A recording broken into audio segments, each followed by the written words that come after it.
മക്കളെ. ആദിയിൽ വചനമുണ്ടായിരുന്നു, വചനം ദൈവത്തോടു കൂടെയായിരുന്നു, വചനം ദൈവമായിരുന്നു. വിശുദ്ധ യോഹന്നാന്റെ സുവിശേഷം 1-ാം അധ്യായം 1-ാം വാക്യം. ഈ കൊച്ചു ജീവിതത്തിൽ എപ്പോഴൊക്കെയോ ആരൊക്കെയോ പറഞ്ഞ ഞാൻ വായിച്ച ഒരു കൊച്ചു വചനം. പക്ഷേ നമ്മുടെ ജീവിതത്തിലെ കൊച്ചു നൊമ്പരങ്ങളിലും ഒറ്റപ്പെടലിലും ദൈവവചനത്തിന്റെ മാധുര്യം ഒന്ന് നുണയാൻ ഈ വചന ഗ്രന്ഥം ഒന്നെടുക്കാൻ നാം ഓരോരുത്തരും എത്ര പ്രാവശ്യം ശ്രമിച്ചിട്ടുണ്ട്? എനിക്കൊരു കാര്യം വ്യക്തമായി പറയാൻ സാധിക്കും. എനിക്ക് എൻ്റെ മാതാപിതാക്കളുടെ മതബോധന ക്ലാസ്സിൽ എന്നെ പഠിപ്പിച്ച അധ്യാപകരുടെ സ്വാധീനത്താൽ ദൈവവചനത്തിന്റെ പ്രാധാന്യം, അത് ജീവിതത്തിൽ വരുത്തുന്ന മാറ്റങ്ങളുടെ ഒരു പോസിറ്റീവ് എനർജി അനുഭവിക്കാൻ സാധിച്ചിട്ടുണ്ട്.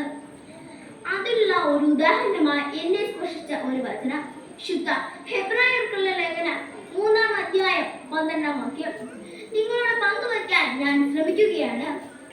ദൈവത്തിന്റെ വചനം സജീവവും ഊർജ്ജസ്വലവുമാണ്. അത് ഇരുതലവാളിനേക്കാൾ മൂർച്ചയേറിയതുമാണ്.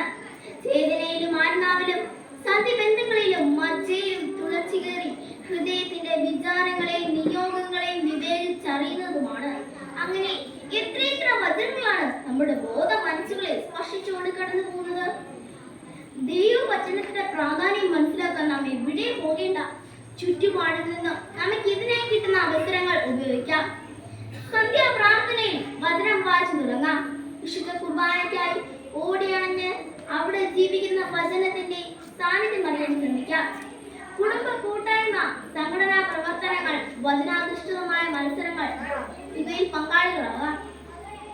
വിശുദ്ധ ജെറമ്യ പ്രവാചകന്റെ ഗ്രന്ഥത്തിൽ ഇങ്ങനെ കാണുന്നു: എന്റെ വചനം ഞാൻ നിന്റെ നാവിൽ നിക്ഷേപിച്ചിരിക്കുന്നു. പിഴുതെറിയാനും ഇടിച്ചു തകർക്കാനും നശിപ്പിക്കാനും പകിടമറിക്കാനും പണിതുയർത്താനും നട്ടുവളർത്താനും വേണ്ടി ഇന്നിതാ ജനങ്ങളുടെയും രാജ്യങ്ങളുടെയും നിന്നെ ഞാൻ അവരോധിച്ചിരിക്കുന്നു. നമ്മുടെ ഓരോരുത്തരുടെയും ഉത്തരവാദിത്തമാണ് പ്രവാചകൻ ഇന്നിവിടെ പ്രതിപാദിച്ചിരിക്കുന്നത്. സ്നേഹമുള്ളവരെ, ജീവിതത്തിലെ പ്രതിസന്ധി ഘട്ടങ്ങളിൽ ദൈവവചനത്തിൽ അടിയുറച്ച് ജീവിക്കാം. വചനം പഠിക്കാം, മറ്റുള്ളവർക്ക് പറഞ്ഞു കൊടുത്ത് ജീവിക്കാം. വചനത്തിൽ അധിഷ്ഠിതമായ ജീവിതം നയിച്ച് മറ്റുള്ളവർക്ക് മാതൃകയാകാം. കർത്താവേ, അങ്ങയുടെ വചനം എന്റെ പാദങ്ങൾക്ക് വിളക്കും വഴികളിൽ പ്രകാശവുമാകണമേ എന്ന് സങ്കീർത്തനോട് ചേർന്ന് നമുക്ക് പ്രാർത്ഥിക്കാം. ദൈവവചനം ഹൃദയത്തിൽ സംഭരിച്ച് ജീവിച്ച് ഇതാ കർത്താവിന്റെ ദാസി എന്ന് പറഞ്ഞ രമ. വിശുദ്ധ കനികാ പറയുമ്പോഴപ്പോൾ നാം ആരുടെ മധ്യസ്ഥമാണ് അപേക്ഷിക്കേണ്ടത്? നമ്മുടെ നല്ല അമ്മയെ കൂട്ടുപിടിക്കാം. ദൈവം നമ്മെ അനുഗ്രഹിക്കട്ടെ. നന്ദി.